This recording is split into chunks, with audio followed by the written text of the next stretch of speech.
మధురం నీ వాక్యం, నా త్రోవకు దీపం నీ వాక్యం.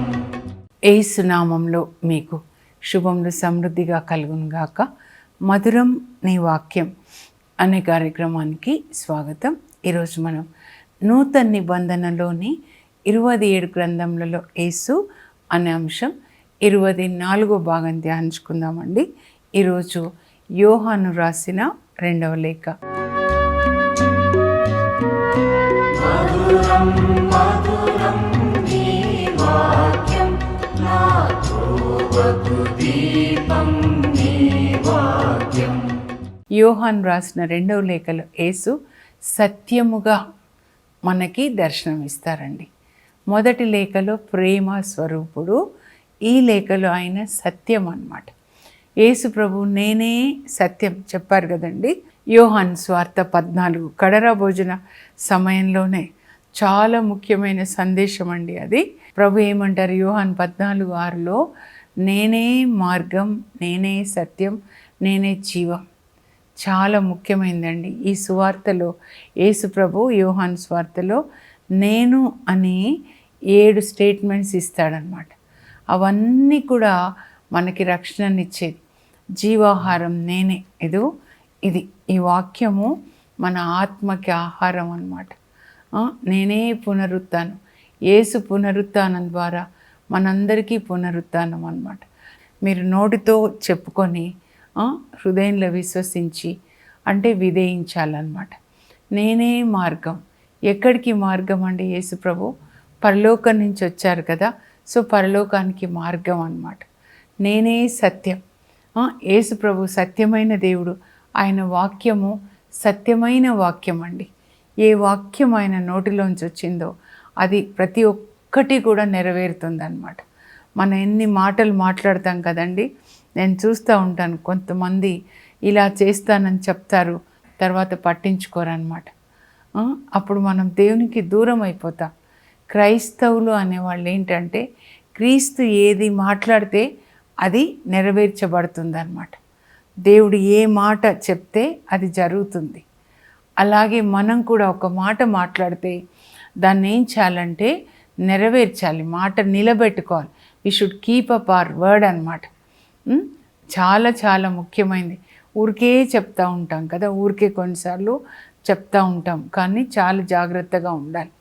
అందుకే తొందరపడి మాట్లాడకూడదు అంటాడు మహాజ్ఞాని సొలొమోను ఉపదేశకుడు 5:1 అన్నమాట. తొందరపడి మాట్లాడు. ఎన్నిసార్లు మాట్లాడతారండి? ఎన్ని మాటలు మీరు నిలుపుకున్నారు?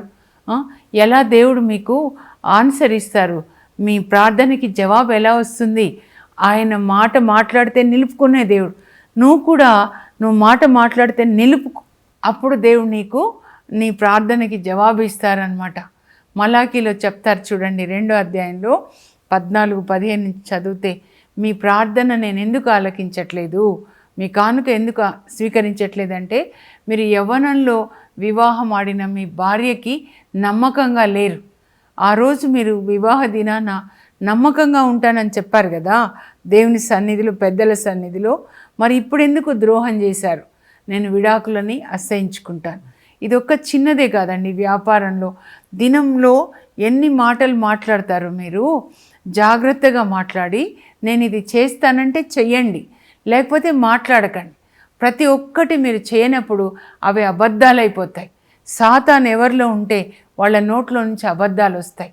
నేను అనుకుంటాను ఎప్పుడు ఇన్ని పాటలు పాడతారు, ఇన్ని ప్రార్థనలు, అదంతా ప్రక్కన పెట్టి మీరు ఒక మాట మాట్లాడితే నేను చేస్తానంటే చెయ్యండి, ఒక మాట వస్తానంటే రండి, నమ్మకంగా ఉంటానంటే ఉండండి, జాగ్రత్తగా మాట్లాడండి.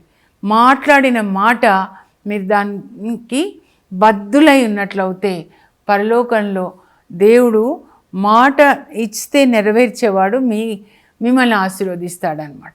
ఆయన పిల్లలు అవుతాం. మాట నిలబెట్టుకోకపోతే మనం సాతాను పిల్లలు అయిపోతాం. ఎందుకంటే సాతాను అబద్ధీకుడు అనమాట. ఓకేనా? ఇప్పుడు సత్యం గురించే కదా. యేసు ప్రభు సత్యం అన్నమాట. ఆయన సత్యమైన దేవుడు. ఆయన మాట అంతా సత్యం. ఏది ఒక మాట వచ్చిందంటే అది నెరవేరుతుంది. లాజరు బయటికి రా, వెలుపలికి రా అంటే సమాధిలోంచి వచ్చేసాడు. బాలిక లెమ్ము అంటే యాయిరు కుమార్తె మరణించిన అమ్మాయి లేస్తుంది. యవనుడా లెమ్ము అంటే ఆ యవనస్తుడు లేస్తాడు, తల్లికి అందిస్తాడు. తల్లి ఏడుస్తూ ఉంటుంది. లూకాసు వార్త 7లో తల్లులు కొంతమంది ఫోన్లు చేస్తారు కొడుకుల గురించి ఏడుస్తూ ఉంటే, కొడుకులు కూతుర్లు ఎవరైనా ఏడుస్తూ ఉంటే నేను ప్రార్థన చేస్తుంటే నేను అదే నాకు జ్ఞాపకం చేశారు. ఆమె ఏడుస్తుంది, నాయన వితంతు కుమారుడు మరణించాడు, యవ్వనస్తుడు. ఇప్పుడు ఎంతమంది యవ్వనస్తులు ఆత్మలో మరణించారండి. శరీరం మాత్రమే ఉంది. ఆత్మలో మరణించిన వాళ్ళకి ఇంకా ఈ ఆత్మ ఆహారం అవసరం లేదు. శవం తినదు కదండి. కానీ ఆత్మ జీవించి ఉన్న వాళ్ళే ఈ వాక్యాన్ని భుజిస్తూ ఉంటారనమాట. అలా అది జ్ఞాపకం వచ్చి దాని ప్రకారం ప్రార్థన చేశారు. ఆ యవ్వనస్తుడు మరణించాడు, కానీ ఆ తల్లి కన్నీళ్లు కారుస్తుంటే ఆ కుమారుణ్ణి బ్రతికించారు. ఏడవద్దమ్మా. ఆయన హృదయం కనికరంతో కదలిపోతుందన్నమాట. ఆ విధవరాలి కన్నీళ్లు చూసి కనికరంతో కదిలించబడి బాబు దగ్గరికి వెళ్ళి యవ్వనుడా లెమ్ము అని ఆ బాబుని బ్రతికించి తల్లికి అమ్మ ఇదిగో నీ కుమారుడని ఇస్తాడు.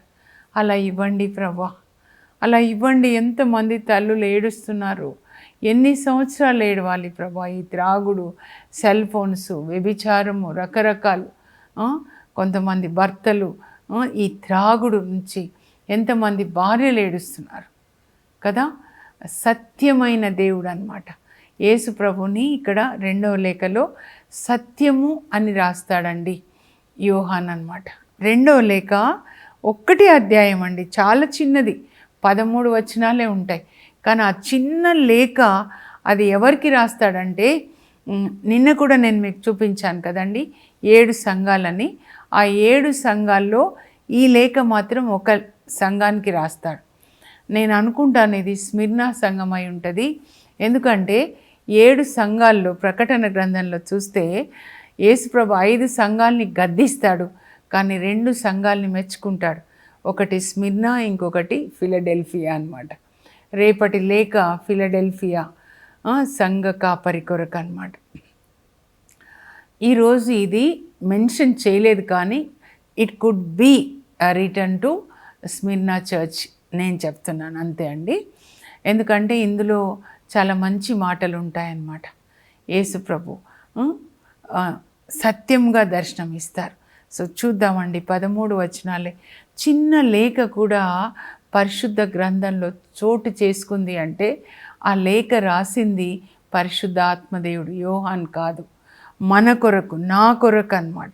అలా అనుకొని బైబిల్ చదవాలి. నా కొరకే దేవుడు ఇంత పెద్ద ప్రేమ లేఖను రాశాడు. నేను ఈ లేఖను చదువుకొని ఆయన ప్రేమలో నేను జీవించాలి.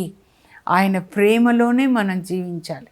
దేవుడు ప్రేమ కనుక మనల్ని ప్రేమలోనే నాటుతాడనమాట. సో ముందేమంటారంటే యోహాను పెద్దనైన నేను, వాళ్ళందరూ పాస్టర్లుగా కాదండి, పెద్దలుగా ఉన్నారు ఈ అపోస్తులందరూ కూడా అన్నమాట. పేతురు కూడా మొదటి లేఖలో రాస్తాడు, పెద్దనైన నేను తోటి సోదరుల కంటే సంఘ కాపర్లకి రాస్తున్నాను. దేవుడు మీకు అప్పగించిన మందని జాగ్రత్తగా కాపాడండి. అప్పుడు ఆ ప్రధాన కాపరి యేసు ప్రత్యక్షమైనప్పుడు ఇప్పుడు వస్తారు కదా, జాగ్రత్తగా నమ్మకంగా మందని కాపాడిన కాపర్లకి మహిమ కిరీటాన్ని ఇస్తాడు అని అక్కడ పేతురు రాస్తాడు. ఇక్కడ యోహాన్ ఏం చెప్తున్నాడంటే, పెద్దనైన నేను ఎన్నుకొనబడిన ఆమెకును ఆమె పిల్లలకును వ్రాయినది. ఆమెకు అంటున్నాడేంటి అంటే ఇప్పుడు వినేవాళ్ళకి వేరే వస్తుంది కదా. ఆమె అంటే ఇక్కడ ఆమె కాదండి, సంఘం అన్నమాట. ఈ 7 సంఘాలు ఉన్నాయి కదా, ఎఫెస్ నుంచి రాస్తున్నాడు. మిగతా 6 సంఘాల్లో ఒక సంఘానికి, స్మిర్నా సంఘానికి ఉండొచ్చు అని నేను అనుకుంటున్నాను. ఆమెకు ఆమె పిల్లల కంటే ఆ సంఘానికి, సంఘంలో ఉన్నటువంటి విశ్వాసులకు నేను మేము నిజముగా ప్రేమిస్తున్నాను. ఈయనని ప్రేమ అపోస్తలుడు అంటారనమాట. నిజంగా నేను మిమ్మల్ని ప్రేమిస్తున్నాను. నేనే కాదు, సత్యము నువ్వు ఎవరు కలిగి ఉన్నారో వాళ్ళందరూ కూడా మిమ్మల్ని ప్రేమిస్తున్నారు. సత్యం అంటే యేసు ప్రభు అన్నమాట. ఎవరెవరిలో యేసు ప్రభు ఉన్నారో వాళ్ళందరూ కూడా మిమ్మల్ని ప్రేమిస్తూ ఉన్నారు అని చెప్తున్నాడు అనమాట. ఇంకా ఎవరిలో ఈ సత్యం ఉందో వాళ్ళలో నుంచి ప్రేమ ప్రవహిస్తుందండి. ఏంటి అని నేను ప్రభుని అడిగితే ఎట్లా చెప్పాలి అంటే, తేనె పట్టు నుంచి తేనె ఇట్లా కారుతుంది కదా, అంటే మనలో యేసు ప్రభు ఉన్నాడు తేనె పట్టు అనుకోండి. అప్పుడు ఆ యేసు ప్రభులోంచి ఏం ప్రవహిస్తుందంటే తేనెలాగా ప్రేమ అన్నమాట. ఎవరిలో యేసు ప్రభు ఉంటారో వాళ్ళు మాటలే కాదు క్రియలు కూడా తేనెలాగా తీయగా ఉంటాయి. అదే చెప్తున్నాడు.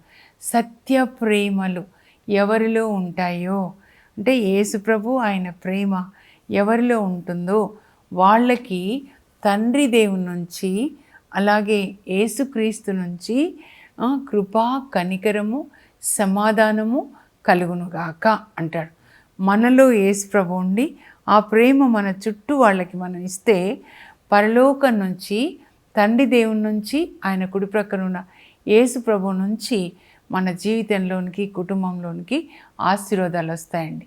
ఊరికే ప్రార్థన చేయొద్దు. మీరు ఏం ప్రార్థన చేయాలంటే, నేను నా చుట్టూ ఉన్న వాళ్ళకి సహాయం చేయాలి, నాలో ఉండండి. అందుకే మనం బైబిల్ చదివినప్పుడు ఏమవుతుందంటే, ఈ వాక్యం యేసు ప్రభు కనుక ఆయన యొక్క ప్రేమ మనలో పోయబడుతుందండి, ఆయన స్వభావం మనలో పోయబడుతుంది. అందుకే రోమా 8:29లో అక్కడ పౌలు ఏం రాస్తాడంటే, మనము యేసుక్రీస్తు సారూప్యంలోనికి మారాలి అని దేవుని యొక్క అభిలాష, చిత్తం మన జీవితంలో ఆయన చిత్తం అన్నమాట.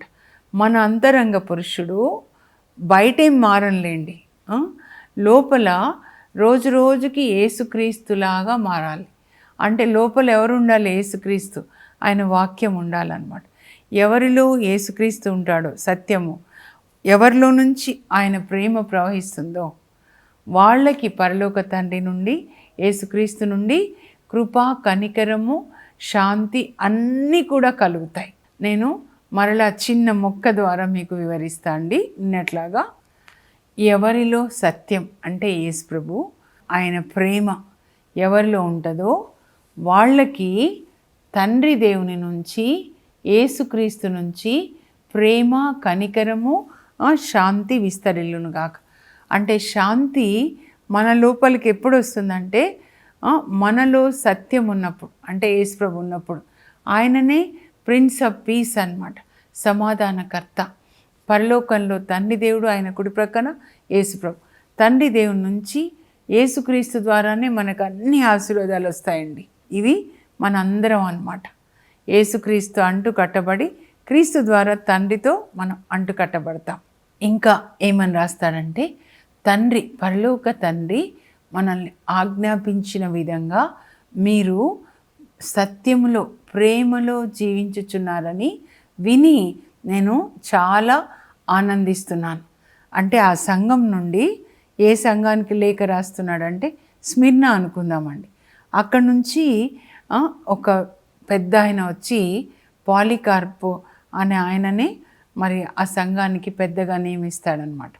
ఆయనే వచ్చి ఉంటాడు, వచ్చి చెప్తాడు సంఘం ఎలా ఉంది అని యోహాను అడిగితే అందరూ చాలా ప్రేమగా ఉంటున్నారు, ఒకరికొకరు సహాయం చేసుకుంటున్నారు, పిల్లలు తల్లిదండ్రులకు విధేయిస్తున్నారు, తర్వాత రోగులకి వృద్ధులకి సాయం చేసుకుంటున్నారు, అందరూ కూడా ఒక కుటుంబంలాగా ఉంటున్నారు. విన్నప్పుడు ఈయనకు చాలా సంతోషం. అప్పుడు ఈ మాట రాస్తాడండి, తండ్రి పరలోక తండ్రి ఆజ్ఞాపించిన విధంగా మీరందరూ ప్రేమ కలిగి ఒక కుటుంబంలాగా దేవుని కుటుంబంలాగా జీవిస్తున్నారని విని నేను చాలా సంతోషిస్తున్నాను. ఎందుకనంటే మనమందరము కూడా అమ్మా అంటాడు, అంటే సంగమా. సో ఇక్కడ యోహాన్ ఏమంటున్నాడంటే అమ్మా, మనమందరం కూడా ప్రేమ కలిగి జీవిద్దాము. దేవుని ఆజ్ఞలను పాటించుట అంటే ప్రేమ కలిగి జీవించుట. ఆజ్ఞలు పాటిస్తున్నా అంటూ అసలు ఎవరితో సంబంధం లేకుండా నేను ఒక్కదాన్నే ప్రార్థన చేసుకుంటా, నేనే ఉపవాసం చేసుకుంటా, నేనే ప్రక్కన వాళ్ళ పట్ల కొద్దిగా కూడా కరుణ లేకుండా ఉంటే అది కాదమ్మా. దేవుణ్ణి ప్రేమించడం అంటే 24 గంటలు ప్రార్థన చేసుకుంటున్నా, బైబిల్ చదువుకుంటున్నా, ఎవరితో నేను కలవను, నాకు ఎవరితో సంబంధం లేదు అని కాదు. నీవు దేవునితో సంబంధాన్ని కలిగి ఉంటే ఆ దేవుని నుంచి, యేసుక్రీస్తు నుంచి పొందిన ప్రేమ నీ చుట్టూ ఉన్న వాళ్ళకి ఇస్తావన్నమాట. అందుకే ఈయన చెప్పేదంతా ఒకటే అండి. మొదటి లేఖ తీసుకోండి, ఇది తీసుకోండి, దేవుడు మనకిచ్చిన ఆజ్ఞ ఒకటే, మనము ఒకరినొకరు ప్రేమించుకుందాము. తండ్రి ఆజ్ఞాపించిన విధం అంటే నేను ఆలోచిస్తున్నాను, తండ్రి ఎక్కడ చెప్పాడబ్బా అని. లేవియకాండం 19లో 18వ వచనంలో దేవుడు చెప్తారనమాట, నీలాగా నీ పొరుగు వాళ్ళని ప్రేమించు. అదే మాట యేసు ప్రభు చెప్తాడండి. మత్తయి 22లో 35 నుంచి చూస్తే యేసు ప్రభు కూడా 2 ఆజ్ఞలు చెప్తాడు. దేవుని ప్రేమించండి, పొరుగు వాళ్ళని ప్రేమించండి. దేవుడు, యేసు ప్రభు, పరిశుద్ధాత్మ వేరు కాదు. మన నుంచి దేవుడు కోరుకునేది ఏంటంటే మనము మన పొరుగు వాళ్ళని ప్రేమించాలి. అదే ప్రార్థన. ఈ 2 ఆజ్ఞల్ని పాటించడమే ప్రార్థన. దేవుణ్ణి ప్రేమించాలి అంటే దేవుడు చెప్పినట్లుగా మన పొరుగు వాళ్ళని మనం ప్రేమించాలి అని చెప్తాడనమాట. చెప్పిన తర్వాత ఇంకేమంటాడంటే అంత్యక్రీస్తు గురించి, అంటే క్రీస్తు విరోధి అంటారండి ఇక్కడ, క్రీస్తు విరోధిని గురించి రాస్తాడనమాట. ఏంటంటే యేసుక్రీస్తు శరీర రూపంలో వచ్చాడు అని ఒప్పుకొనని ఆత్మ దేవునికి సంబంధించింది కాదు. అది క్రీస్తు విరోధి ఆత్మ, అంటే సాతాను పుత్రుడు అనమాట. అంత్యక్రీస్తు, యాంటీ క్రైస్ట్ అంటారు. కనుక మీరు వాళ్ళని మీ ఇంట్లోకి పిలవద్దు, శుభము అని చెప్పొద్దు, చెప్పి మీరు వాళ్ళని మీ ఇంట్లోకి పిలవద్దు. అప్పుడు వాళ్ళ పాపంలో మీరు కూడా పాలివాళ్ళు అవుతారు. అంటే ఇది మనకేం తెలియాలంటే క్రీస్తు శకం 95లో ఈ సంఘాల్లో 2 వర్గాలు ఉండేవండి. ఒకటేంటంటే జూయిష్ క్రిస్టియన్స్, అంటే యూదులు, అబ్రాహాం పిల్లలు, క్రైస్తవులుగా అయిన వాళ్ళని యూద క్రైస్తవులు అంటారనమాట. వాళ్ళు ఏంటంటే మోషే చట్టాన్ని వదులుకోవడానికి ఇష్టపడరండి. యేసు ప్రభుని అంగీకరించిన తర్వాత కూడా మోషే చట్టాన్ని వాళ్ళు వదులుకోవడానికి ఇష్టపడరు. మన అపోస్తల కార్యాలు 15వ అధ్యాయం చదివితే ఈ యూద క్రైస్తవులు యెరూషలేం నుండి మరి పౌలు బోధించే సిరియాలోని యాంటియోకియాకి వెళ్తారు. అక్కడ గ్రీక్ క్రైస్తవులు ఉంటారనమాట. వీళ్ళ పౌలు బోధన వల్ల, బర్నబా వీళ్ళ బోధన వల్ల వీళ్ళు ఇక్కడి నుంచి యెరూషలేం నుంచి యూద క్రైస్తవులు అక్కడికి వెళ్ళి వాళ్ళకి చెప్తారు, ఆ క్రైస్తవులకి, మీరు సున్నతి చేసుకోకపోతే మీకు రక్షణ లేదు అని. అప్పుడు వాళ్ళకంత డిస్టర్బెన్స్ వస్తుంది అనమాట, కన్ఫ్యూజన్. ఏదైనా ఒక కన్ఫ్యూజన్, డిస్టర్బెన్స్ వచ్చింది, కలవరం వచ్చిందంటే అది దేవుని నుంచి రాదండి. దేవుని యొక్క వాక్యం విన్నప్పుడు మనకేం రావాలంటే పీస్ రావాలి. యేసు ప్రభు మనకి పీస్ ఇస్తాడనమాట. వాళ్ళంతా కలవరపడి పౌలుకి చెప్తారు, బర్నబాకి చెప్తారు, ఇట్లా వచ్చి ఇట్లా చెప్తున్నారని. అప్పుడు వీళ్ళిద్దరూ ఇంకా పేతురికి చెప్పి అక్కడ ఒక మహాసభ, మొదటి మహాసభ అవుతుంది. అపోస్తుల కార్యాలు 15లో అప్పుడు అందరూ కూర్చుంటారనమాట. అపోస్తులు, ఇంకా పెద్దలు, తర్వాత ఈ పరిసయ్యులు, క్రైస్తవులైన వాళ్ళు ఉంటారు చూడండి, వాళ్ళు, బర్నబా, ఇంకా పౌలు, వీళ్ళందరూ. సో అప్పుడు ఇంకా అందరూ చర్చ జరిగిన తర్వాత సున్నతి అవసరం లేదు, అన్య క్రైస్తవుల మీద సున్నతి భారం వద్దు, కానీ ఒక 4 ఆజ్ఞలని చేస్తాడండి యాకోబు, చిన్న యాకోబు. ఆ చిన్న యాకోబుని గురించి ధ్యానించుకున్నాం కదా ఆయన లేఖ కూడా. జారత్వానికి దూరంగా ఉండండి, మెయిన్ అది చెప్తాడు. విగ్రహాలకు అర్పించిన ఆహారం భుజించకండి చెప్తాడనమాట. వీళ్ళు యూద క్రైస్తవులు ఏమంటారంటే, లేకపోతే యూదులు అనుకోండి, వాళ్ళు ఏమంటారంటే యేసు ప్రభు మానవుడు, ఆయన దేవుడు కాదు, అందుకొరకే సిలువ వేస్తారు యూదులు అనమాట. ఇంకానేమో యూద క్రైస్తవులేమో వాళ్ళ ఆచారాల్ని వదులుకోవడానికి ఇష్టపడరు. మోషే చట్టం చాలా ముఖ్యమైనది అంటాడు.